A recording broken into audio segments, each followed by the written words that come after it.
Climate activists say findings by an intergovernmental panel on climate change have come as no surprise. The panel set up by the United Nations has found that the world is dangerously close to runaway warming, with humans solely to blame. According to the report, the globe is nearing the 1.5 degrees Celsius warming threshold, which will have dire, irreversible consequences. Humans are unequivocally to blame for the deadly heat waves, powerful hurricanes and severe weather extremes that have been battering most parts of the world. This is according to findings by the Intergovernmental Panel on Climate Change set up by the United Nations. The report draws its findings from over 14,000 scientific studies, painting a grim picture on the current trajectory of the planet. The world is now 20 years away from crossing the 1.5 degrees Celsius threshold, which will mean an irreversible disaster. There is no denying that some of the impacts are irreversible on centuries, on timescales of centuries to come, and this is really important to know also that climate change is a fact. It's already happening. It's no matter what, not going to go away. Greenpeace says the sounding alarm on climate change can no longer be ignored. You know, it's a bit like an alarm clock. You can keep switching the alarm clock off, but eventually, if you don't get out of bed and go to wherever you're meant to be going to, it will be too late. You won't get there in time. And I think that this is what this report really is saying. Listen, the alarm clock has gone off many times. This is probably the last report that will be written before we go through and beyond 1.5 degrees C, unless we act now. And that's quite a stark warning. Meanwhile, environmental activist Greta Thunberg tweeted that the report by the IPCC comes as no real surprise. We have not once been treating this crisis like an actual crisis. And of course, media is reporting now about extreme weather events and consequences of the climate crisis. But then again, we also have to remember that these are all just symptoms of the climate crisis. We're not talking about the root cause itself, the things that is actually fueling these events. But not all hope is lost. According to the report, drastic changes can still be effected to ensure that the worst is averted. If we stop warming at 1.5 degrees, then we will also stop many of these extremes from getting worse. 1.1 degrees Celsius of global warming have been recorded, with warnings that every 0.5 degrees Celsius will boost extreme weather patterns.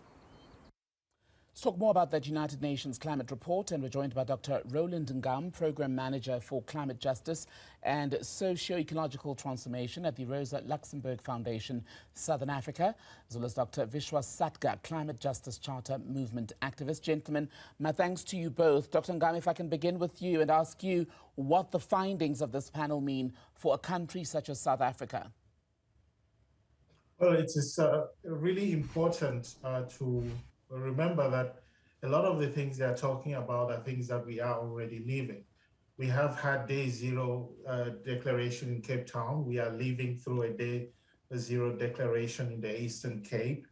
We have collapse of farming societies in the Northern Cape and so on. And we have more than 200 drought flashpoints around the country. And so it's really a generalized code red, if I can borrow the words of the UN Secretary General.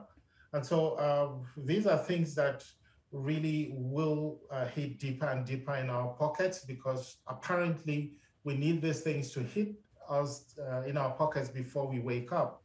More than 2 million people have exited the farming sector because there is simply no water to water crops in South Africa. And that is really one of the drivers of the recent protests that we saw.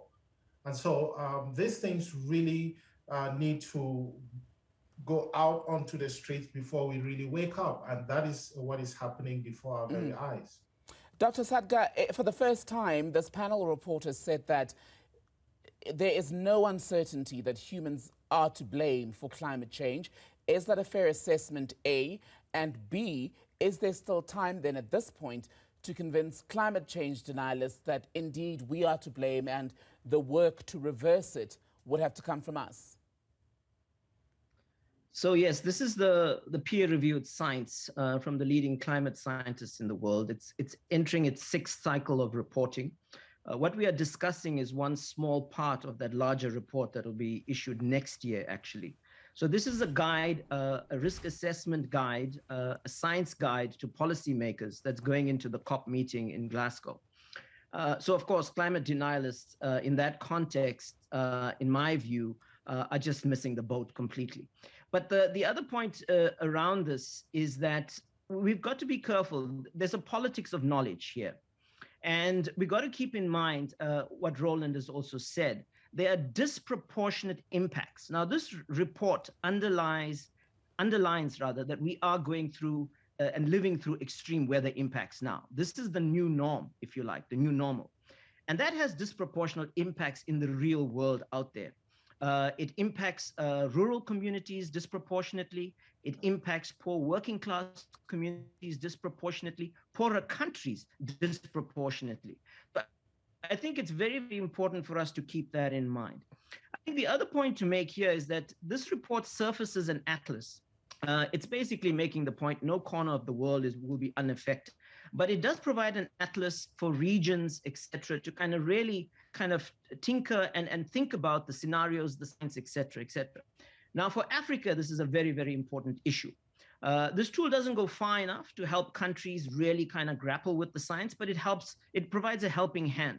And Africa is already being very badly hit by climate shocks, and it's going to get hit even harder. And it hasn't created the problem. And I think this is the point from a climate justice perspective, that when we use the discourse of humans and humans responsible, it misses out on the history of climate change and the countries that have been responsible, and particularly the wealthy on our planet that have been responsible, but yet poorer countries are going to be hit the hardest. And is that precisely why we're not seeing enough of the urgent action, Dr. Satgar, that because it is the poorest of nations, the poorest of people who are worst affected at this stage, the rich are perhaps not moving with as much urgency as is needed? Well, this scientific study is landing in the context of global discourse that is underpinned by the lived realities of climate that Roland alluded to. You know, whether you're talking about wildfires in Greece, through parts of the United States right now, and other extreme weather shocks that have basically impacted the planet. So that's a very, very different context in which climate science is impacting our conversation. It's real. It's affirming that these things are real, and it's affirming that particular trajectories are going to impact us negatively. Now, for rich countries, we are beginning to see a policy shift, which is very, very important. Joe Biden signaled something very, very significant. The United States has been a pariah when it comes to climate negotiations. He's the first president that is opening up a more ambitious, more serious commitment to climate.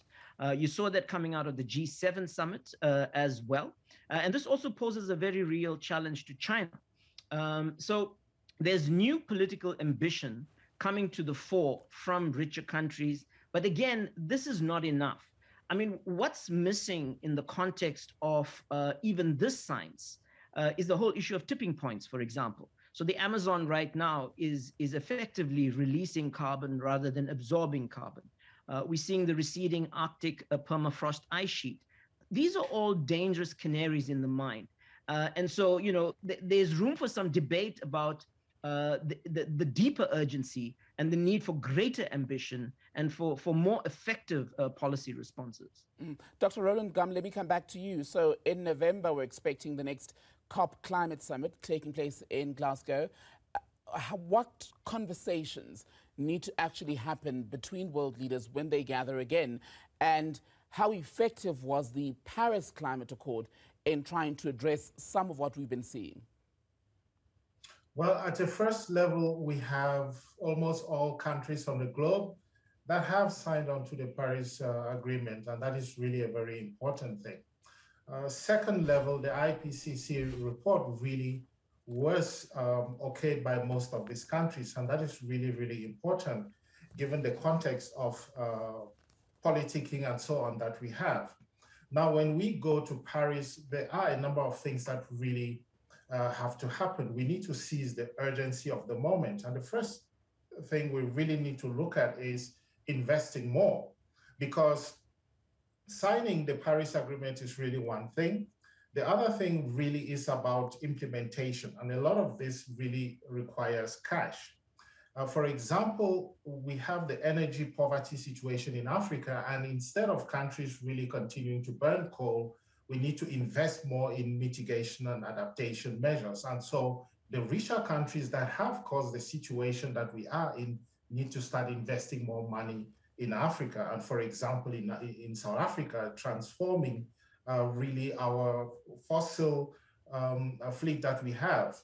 And so on another level, we have China, for example, which is responsible for about 70% of the coal fleets that were built over the last 2 years.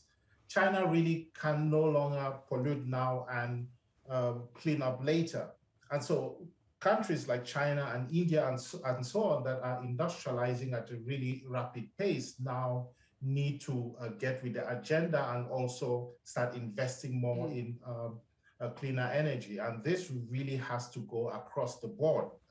Even African countries that have not caused this situation also need to invest in this greener energies, and the richer countries have to pay for it. I'm happy that people like Mark Carney, the special envoy, is already saying these things, so we can see more investments from venture funds and so on. And this really has to be the message, the unified message, especially from all African countries.